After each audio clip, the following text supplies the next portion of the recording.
Biz birgemiz, biz üydemiz. Mынау қазіргі әлемде болып жатқан қауіпті індеттің салдарынан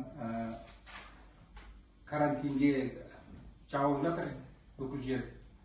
Біз де сол үйдеміз.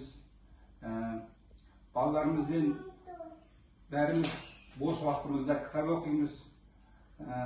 Мен өзім Мұхтар Әуезов атындағы кітапхананың оқырманымын. Көп жылдан бері сол кітапханадан кітап аламын. Мамандардың көмегінің арқасында солармен байланыс жасап онлайн арқылы кітаптар алып отырмыз қазір. Сол кітаптарды оқып, балаларға да оқып отырмыз. Енді сіздерге айтатынымыз, біз біргеміз, біз үйдеміз.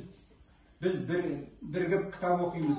Biz birgemiz, biz üydemiz, biz birge kitap okuymiz.